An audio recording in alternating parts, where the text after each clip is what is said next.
Good evening, everybody. This is my third Elledale episode.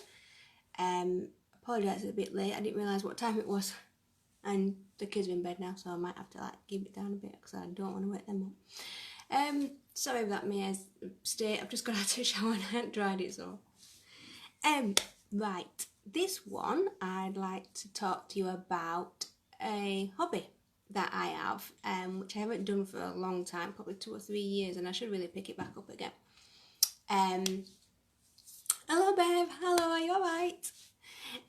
This hobby is cross stitch. My mum used to do it when she was younger, and I've seen some of her framed cross stitches, and I was fascinated how it was done. And I remember the first one I did was like a tiny elephant, because my mum loves elephants. So I did a little one for like a Christmas present, and from that I went and did the Last Supper, which was ginormous and took me 2 years solidly to do it. I was off work at the time, so I had a lot of time on my hands, and yes, my mum and dad didn't know. I was upstairs in my bedroom with very bad lighting. I should have had better lighting.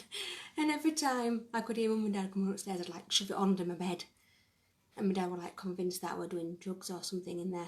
But anyway, 2 years later, came downstairs all packed up and framed, and I gave him this cross stitch. My mum burst into tears because she realised straight away what it was and how much work had gone into it. So they thought it was great. And I've done a couple since then. I will show you one that I am working on and wanting to pick back up again. So cross stitch is pretty much what it says, really. I'll try and show you the one that I've got here. This one is partly done, and if you see, this is what it will look like. It's praying hands. That's what it will look like when it's finished. That's where I've got now, so you can just see this is the wrists and the hands are coming up here, and it's all pretty much the same colour threads. These are the threads. They come like these.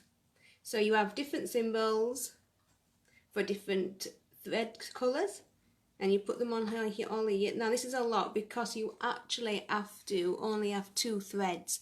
So you have to, hello Nancy, hello.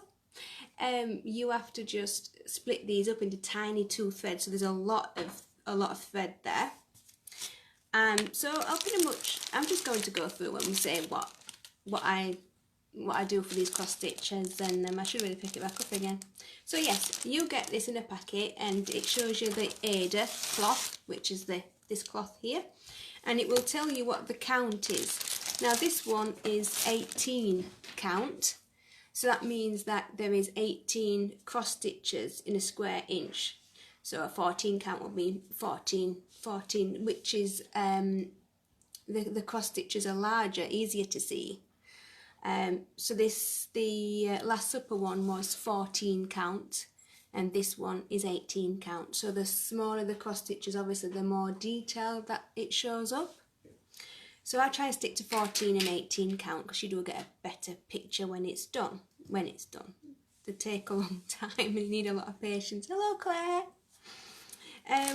So yes, they will give you the instructions, and these are pretty much like this. You will get usually a large piece of paper. You can just see that. You can probably just make it out because it's quite large. You can just see the fingers of one of the praying hands. So you'll get a large picture like that, and if you can just make it out, you can just see that each one of these is a different symbols, and those symbols, hello Andrew, these symbols represent the thread that's on here, and it will show you. So you might just only be able to do 2 of these symbols before then you're taking it out of your needle, putting it back in the right code area on the card, and then getting another thread, only having 2 out of it, thread your needle and probably do another few stitches, and then taking that out. So you can imagine why it takes me years. One of the tips of getting these pieces of paper is to photocopy it before you even start, because because you tend to like fold them up to try and get a tiny area. And when you do that over and over again, obviously the paper wears thin and you start getting holes in it, or the symbol is not as strong, it's not as easy to see. So it's much better to photocopy these before you even start. You do have to, how you actually start the threading is you get this cloth, and you've got to wash the cloth anyway and all the threads. It makes them much more softer and pliable and easier to use. But to actually start something like this, you have to, once it's washed and dried, you fold it into 4, and once it's opened you will get the centre of your cloth, and that's how you start. Because if you did start from the side and you happen to have got it wrong, it throws the whole cross stitch out. So let me get rid of that.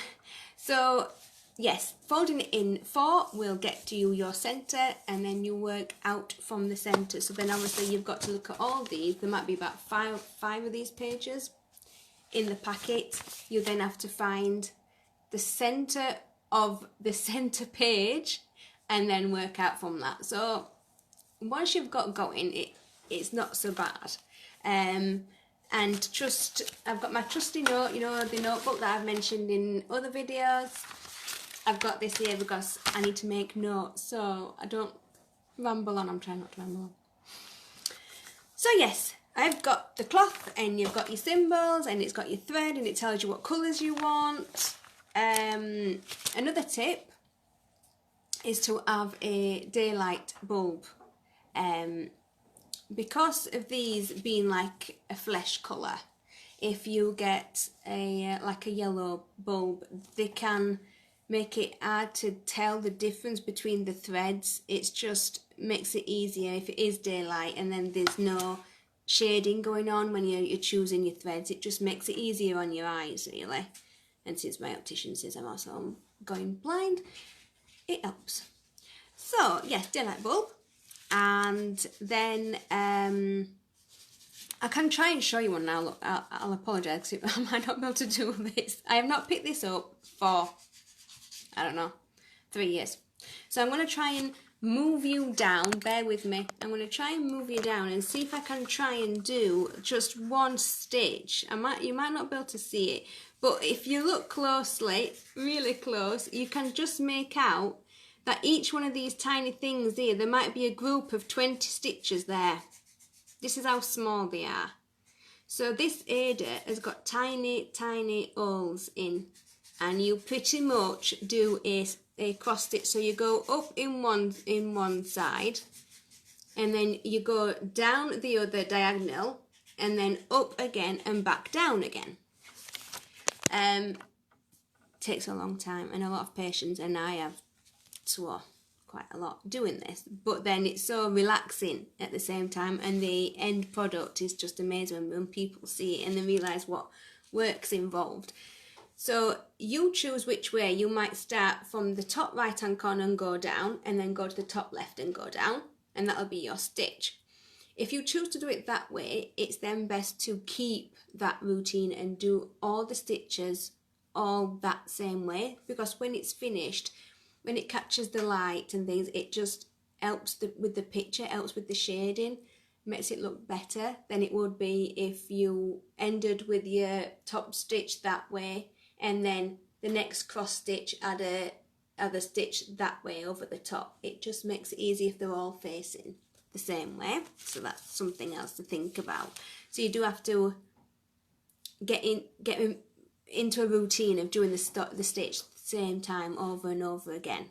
Another thing that I found that helped me was to have something on in the background, like if any of you know me, you know that I love my horror movies and my sci-fi movies, so I tend to have like aliens on in the background or something, just so, because it is so easy just to keep looking at this, and it's just you have it here and your eyes can get a bit strange sometimes.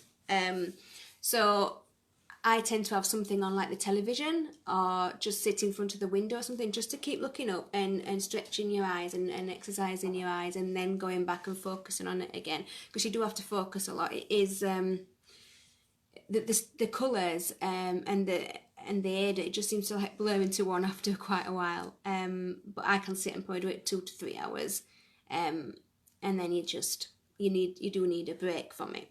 So yeah, something like this size probably would take me 18 months to 2 years to do.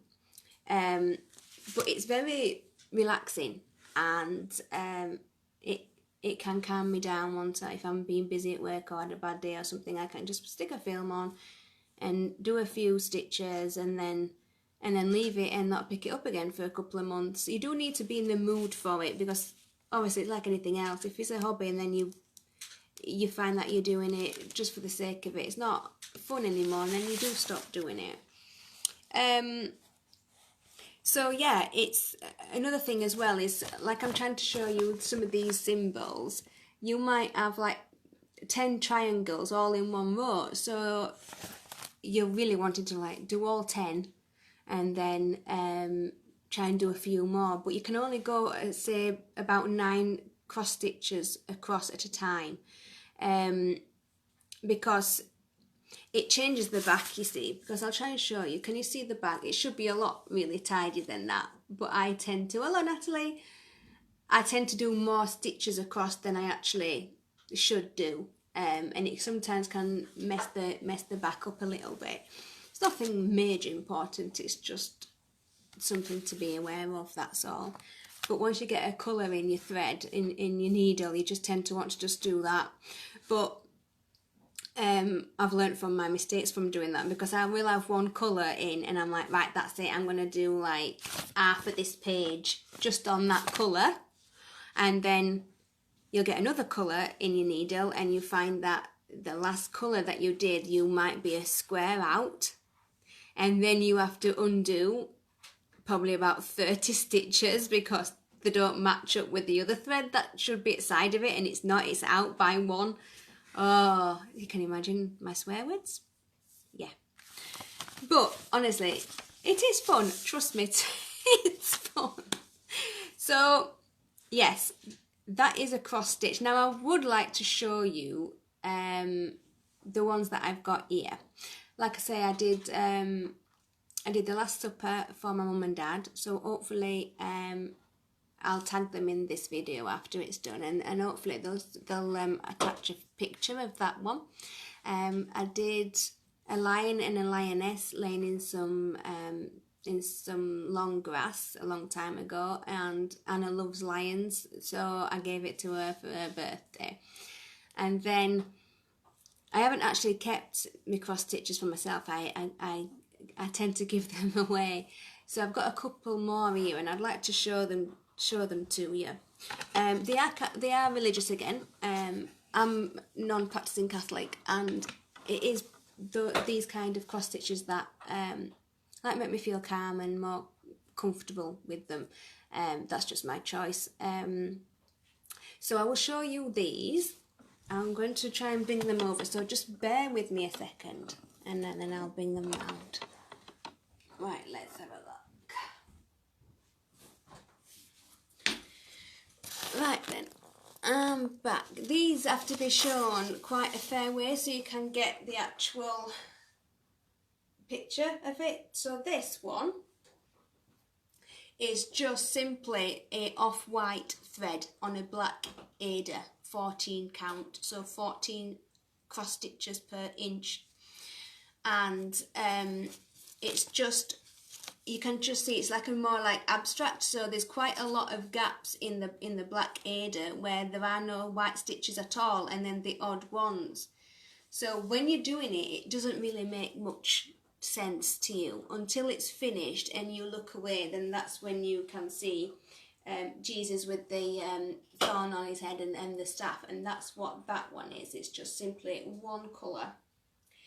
That was quite difficult to do because you are able to be just looking at one colour over and over again, and your eyes do just lose it after a while. So that's one of them.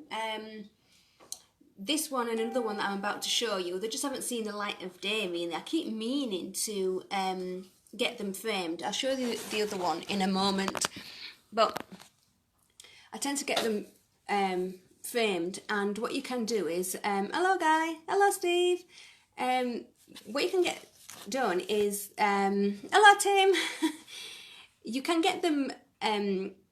It's like an adhesive. So when you go get them framed, you can have it where it's obviously it's adhesive that they use. But personally, I prefer to use a skill which there's not many people that do it now. You really have to go to search for them. Is called lacing. With lacing, they use like cotton, similar to the thread that you use on your own cross stitch, and they lace it this way. So they're pulling the sides of your finished thread. They lace it at the back, and then they lace it that way. So they pull the top and the bottom down, and they pull the sides in, and then they frame it, and that lasts longer than like an adhesive. The adhesive does last a while. It can last probably about 5 years, but you would then need to have the frame taken apart and it done again and then framed again. So with the lace, it lasts, well, the last supper that I did for Mum and Dad is going back a long time, 15 years maybe, and it looks exactly the same now as it did before. Another thing I have is I use non-reflective glass so that they can have it anywhere on the wall in the house, and it's not affected by the sunlight. So yes, that's the way. It's lacing and non-reflective glass when I frame them. So I will be getting this one framed. Now this is the one I will show you now. This one took me probably about 3 years to do, and I'll just go and get you this one. Right then, let's have a look.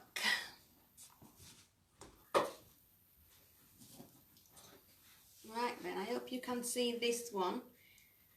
This one is Mother of Innocence, it's called. So Mary, a lamb, and Jesus in her arms. That is a lot of work. If you can see, the number of shading was unbelievable on this one, because you can just see it looks like the lights on her face, and if you can look closely, you can see her hands. The detail in her hands and the lamb's face, the shading around her neck, everything. That it's quite large. You can see it against me. So if I stand back, the better it kind of looks. So that's another. This is the main one. This is the largest one that I've done, and it took me about 3 years to do. What I'm wanting to do is get these framed as well, these two, get them framed, and the plan would be to like lend them to my local church where Mum and Dad go, and let them have them on, on display really. So at least someone gets to see them. Hello Philip. At least someone gets to see them, because they're just folded up in a plastic bag under the bed. No one sees them. So yeah, my plan is to get them framed. It's not cheap, but plan is to get them framed, and then I think I can, I'll give them to the local church, and maybe then they could have them for a couple of months, and then maybe another church could have them on display, and at least someone gets to actually see them. So yes, that is the Mother of Innocence ones. That's what they look like on the back. It's not very exciting, but that's what they look like on the back. So yes, those are my cross stitches, and I am on a mission now to get them framed, now that I've got them out and seen them again, and think, why am I folding these up in a carrier bag? So yes, hopefully I'll get the picture of the Last Supper one that I did for my mum, and maybe my sister will add the one for the Lion and Lioness that I did for her as well. And at some point I will finish these praying hands, get those done, and get that one framed. So yes, I just wanted to show a hobby that I should pick up again. Once I started my own business and things, it all kind of went out of the window. Because you just get busy doing other stuff, don't you? So yes, I will have a look, and we'll see how long this one takes. So yes, that's what this episode is about. It's just showing you a cross stitch and what's involved and how long they take, but they are good fun, and I'm definitely going to be picking this up again. So I hope you've enjoyed it, and I'll see you next time, sometime next week, I think, again, don't know when. I always say that it'll be once a week. Don't know what day or time or anything, but I do put a quick post on giving you warning of when I'm doing these lives. So yes, I shall love you and leave you, and thank you for watching. Mwah.